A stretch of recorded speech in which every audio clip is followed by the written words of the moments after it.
अस्सलाम वालेकुम। उम्मीद करते हैं कि आप सब लोग खैरियत से होंगे।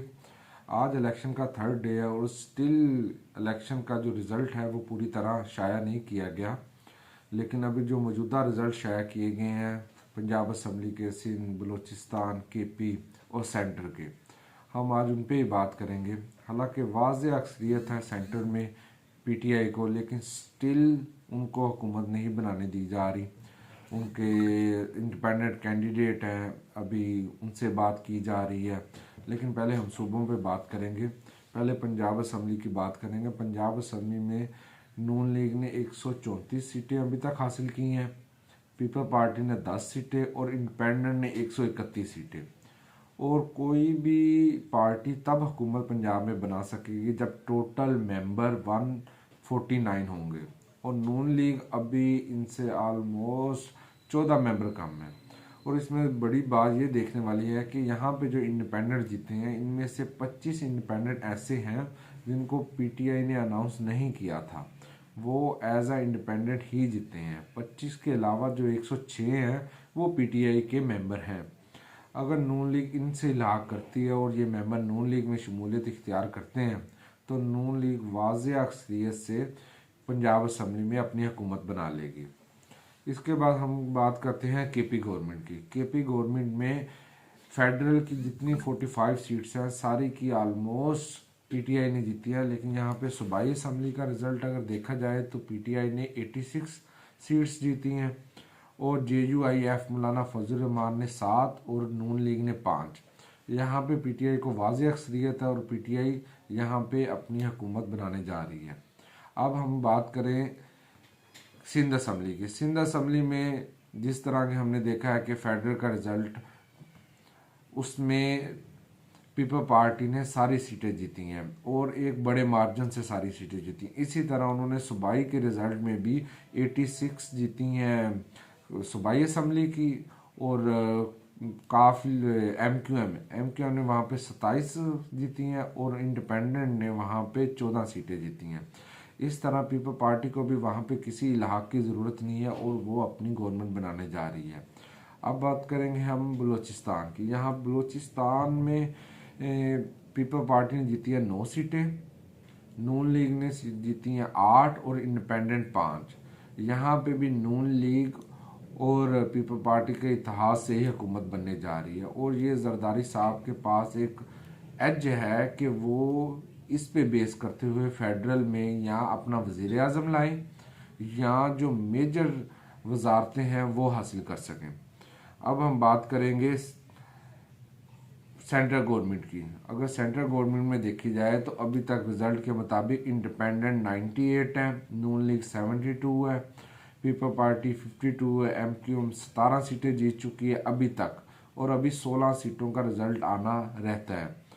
यहाँ पे काफ लीग 3 सीटें हैं, JUIF 2 सीटें हैं और IPP जिसमें ओन चौधरी वाली सीट और अलीम खान वाली सीट लाहौर से, जिसपे नून लीग और IPP में सेटलमेंट हुई थी, ये 2 सीटें वो हैं।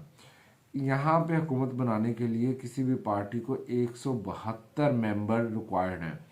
अगर हम देखें तो इंडिपेंडेंट मेजर 98 में से 90 इंडिपेंडेंट पीटीआई के मेंबरान हैं और वाज़ेह अक्सरियत रखते हैं और हुकूमत भी इन्हीं की होनी चाहिए असूलन।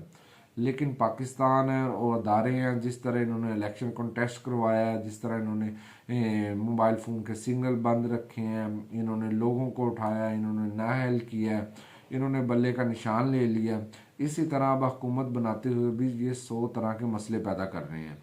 अगर हम देख सकें तो नून लीग के लिए ज़रूरी है कि वो पीपल पार्टी के साथ इत्तेहाद में जाए। अगर कल रात की जो मौजूदा सूरत हाल है, जरदारी साहब और बिलावल भुट्टो लाहौर में आए हैं और इनकी शहबाज शरीफ से मुलाकात हुई है, ये आलमोस्ट सेम जो 16 माह हमने सहे हैं PDM हुकूमत के, ये सेम वही PDM हुकूमत बनने जा। PTI के जो 90 मेंबरान हैं ये किसी छोटी पार्टी के साथ इल्हाक करेंगे तो 60 सीटों में से रिजर्व सीटें इनको मिलेगी। अदरवाइज अगर इनको इलाक ना करने दिया तो वो सारी सीट्स नून लीग और पीपल पार्टी में डिवाइड हो जाएंगी। और देखने में यही आता है कि अगर PDM बन गई तो ये अपनी हुकूमत कायम कर लेंगे। लेकिन ये असूल और मुआशरी रवायात के बिल्कुल मुतरफ है। अगर अब हम देखने में आए तो वो देखने में यही आ रहा है कि आज भी सिर्फ जो 16 सीटों का रिज़ल्ट बकाया रह गया है उसका इंतज़ार किया जा रहा है कि वो रिज़ल्ट आ जाए, फिर सेटलमेंट हो नून लीग और पीपल पार्टी में। हमारे मुल्क में फिर जोड़ तोड़ की सियासत शुरू हो गई है, कुछ ले लो कुछ दे लो वाला काम शुरू हो गया। अगर हम देखा जाए तो ये 98 जो इंडिपेंडेंट इलेक्ट हुए हैं, इनमें से 8 ऐसे मेंबरान हैं जो पीटीआई के मेंबर अनाउंस किए हुए मेंबरान में से नहीं हैं। इन 8 से अब जरदारी साहब ने भी मुलाकातें शुरू की दी हैं और नून लीग के शहबाज शरीफ ने भी मुलाकातें शुरू कर दी हैं। तो देखते हैं अब ये ऊँट किस करवट बैठता है। लेकिन इससे हट के जो बात ज़ेरे गौर करने वाली है कि पीटीआई क्या स्ट्रेटजी अपना रही है। पीटीआई के मेंबरान से यही सुनने में आया है कि वो एक छोटी पार्टी से इलाक करने जा रहे हैं और उस इलाक से वो अपनी रिज़र्व सीटें हासिल करेंगे। और हमारे अदारों की तरफ से भी अभी बिल्कुल खामोशी इख्तियार की जा रही है और किसी भी एक पार्टी को सपोर्ट नहीं किया जा रहा। देखने में यही आ रहा है कि एक और पीडीएम बनने जा रही है और वो अपनी हुकूमत बना रही है। लेकिन अगर ऐसा ही हुआ और अक्सरियत पार्टी को दीवार के साथ लगाने की कोशिश की गई तो उनका वोट बैंक बढ़ेगा, जैसे कि पिछले 9 माह में इमरान खान को जेल में डाल के बढ़ा है। अगर अक्सरियत पार्टी को हुकूमत ना दी गई और पीटीएम जैसी हुकूमत दोबारा आ गई तो मुल्क ने जैसे 16 माह पहले निकाले हैं फिर दोबारा से 16 माह निकालने पड़ेंगे। और मुल्क का हर अफराद इस वक्त परेशान है कि कोई भी एक स्टेबल हुकूमत नहीं आ रही, जिसकी वजह से मुल्क की तरक्की नामुमकिन है। बनता तो यही है कि अक्सरियत पार्टी अपनी हुकूमत बनाए, लेकिन अब ऊँट किस करवट बैठता है ये आने वाले वक्त में पता चलेगा। अल्लाह आपका हामी नासिर हो। पाकिस्तान जिंदाबाद।